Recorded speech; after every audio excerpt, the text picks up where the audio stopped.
Hey, how's it going? Today is 5th of June, Wednesday, and we're taking a look at the market, what kind of opportunities we can find. In this video, let's continue taking a look at UAVs, aircrafts, all the good things, right? And let's try to understand a little bit better of some of the companies. And let's read some of the press releases. That would be Baykar TB3 UAV performs first flight test using Skyjump.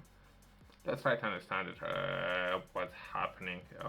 On June 1st, 2024, Baykar announced the first Skyjump ramp test at TB3 Bayraktar unmanned aerial vehicle, which will be deployed on the Turkish Navy flagship. Okay, so let's take a look at how some of those platforms would be used, right? Which is kind of interesting. I haven't read this article, right? So it's been published some time ago, June 3rd, so 2 days ago. So let's read it, as well as let's take a look at what China is doing. And I think the Chinese companies are looking to develop very similar capabilities in this area. Let's take a look at Turkey and China.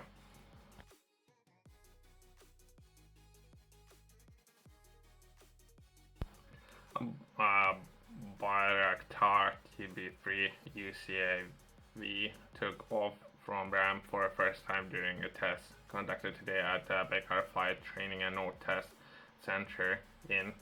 I don't know if location is important. That really casts on a dream, and I don't think locations or names important. I'm interested in technology. Perhaps this article is written for general public and way built to match the specifications of the deck conditions on TCG.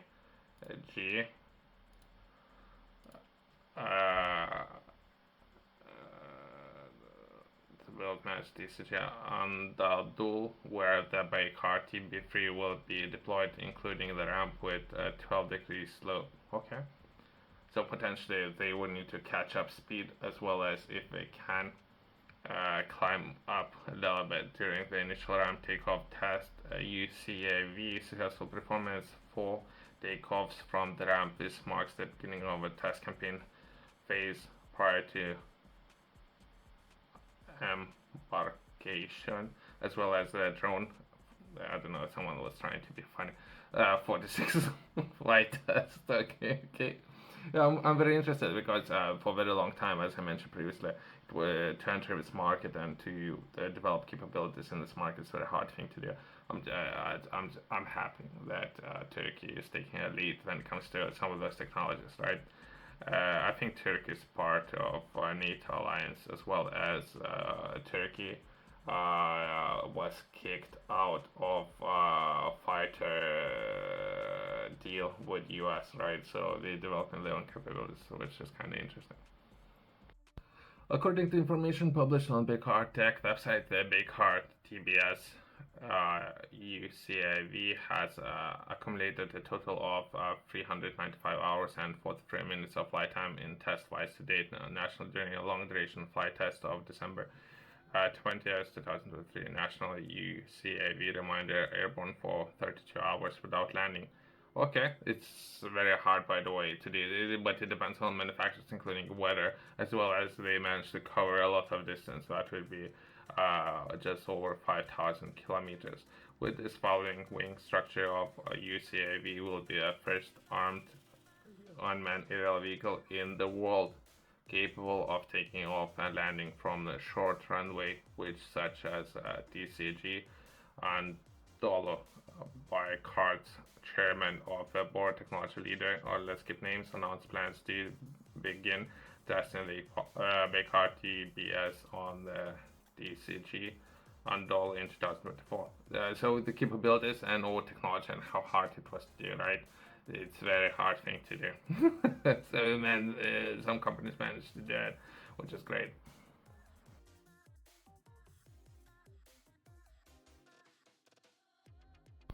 According to the company, capabilities of Bayraktar TB3 represents a significant innovation in this class of unmanned aerial vehicles equipped with with beyond line of sight communications capabilities. Okay, it's the problem in this instance. It's many things, including weight and some of those existing technologies on how heavy those technologies can be. UCAV can be controlled from a long or very long distance. This enables it to carry out reconnaissance, surveillance, intelligence, and track missions with a smarter munitions. It carries targeting overseas objectives, right?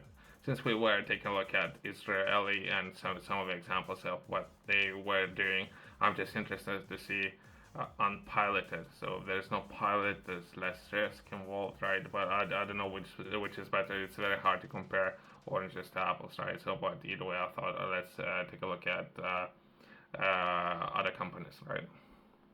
The Bayraktar TB3 UCAVs are armed unmanned aerial vehicle system. Okay, the big difference is armed, right? Currently being developed indigenously by car and capable of takeoff and landing on short runways aircraft carriers, right? Because in just a second we're gonna be taking a look at. I think there actually are some carriers already in existence, right? But once that has been said, let's progress. Besides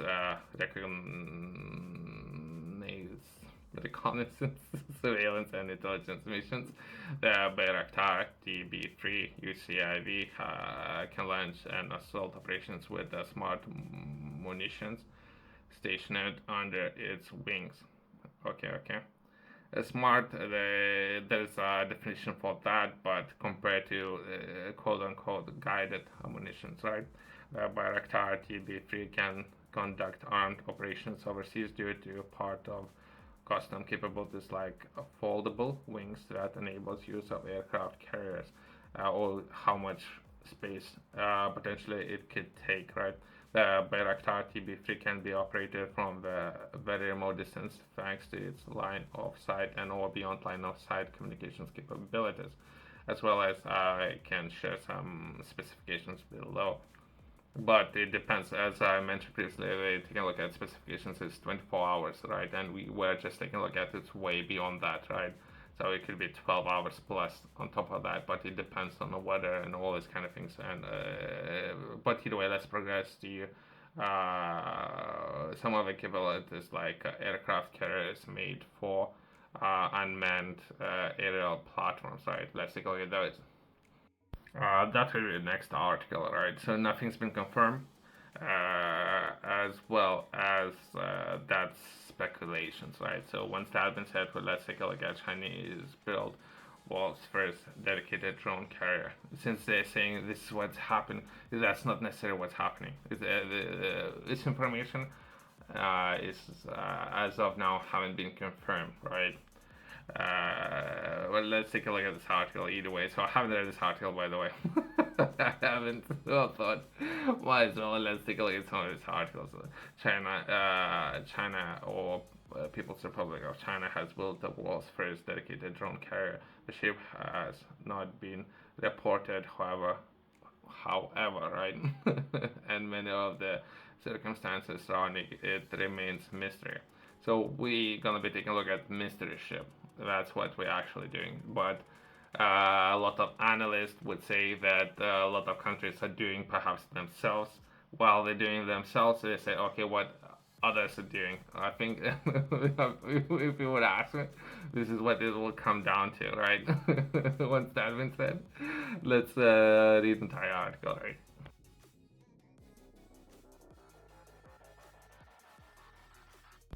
I haven't read this article. I don't know if it's good, it's bad. I don't know what information we might be able to find.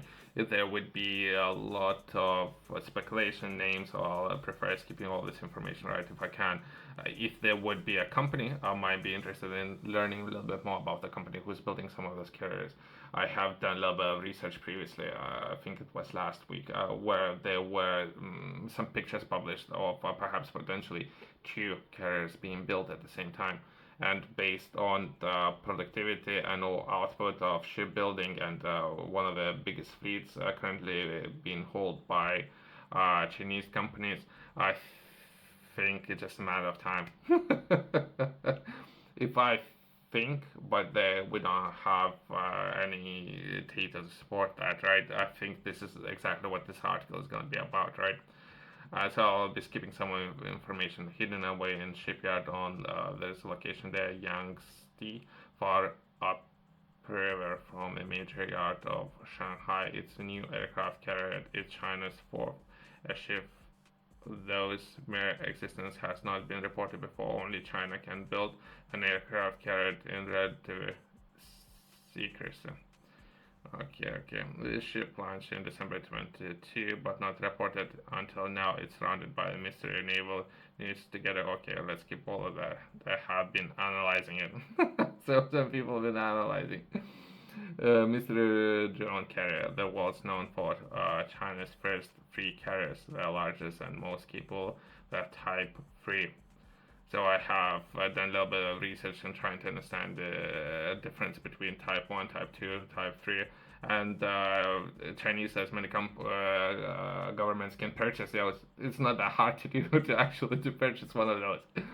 I was taking a look at historically looking. So at one point, a lot of people were purchasing one single carrier, and one company purchased, second company purchased. It's not that hard to do. Perhaps engines and all the insides had to be taken out of the carrier, right? So, but there's historical examples of, but once you have it, or government has it, they need to operate it. It's a different story. To purchase it, it's not that hard to do. Cost, training, all this kind of things, that's a hard part, right? To have it. Just to put things into perspective, is to have trained personnel, how operational cost can increase dramatically compared to just to have a career. So that's a quick feedback on my personal research, right? The world knows about China first free carriers. The largest and most capable is Type 3. Fujian is currently undergoing sea trials with new carriers. It's very different. It claims fame will not be at this large. Instead, we are confident that the ship is world's first dedicated fixed-wing drone carrier. The design is smaller than the regular air carrier. Okay. So they're going into detail describing what they're seeing in the picture. So I'll prefer skipping all this information. Other thing is relative. Let's take a look at. I think there might be more points within this article and perhaps some pictures where we can take a look at those. And this is a more than likely person describing what he can see in the picture.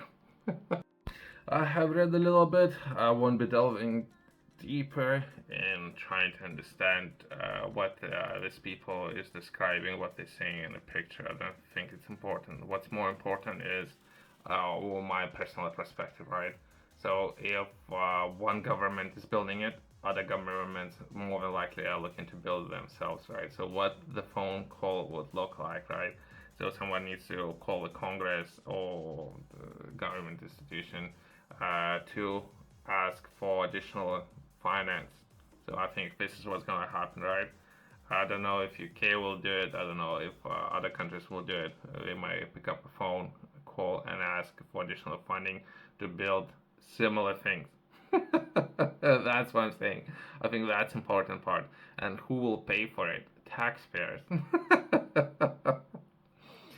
So perhaps there might be intelligence gathering. They would find a drone carrier. Once they will find it, someone would call Congress to approve additional funding for military spending, and then governments would build their own carriers. I think that's where it would lead to. I think that's an important part, and taxpayers will pay for it. Let's close on that. Thanks for watching. See you next one.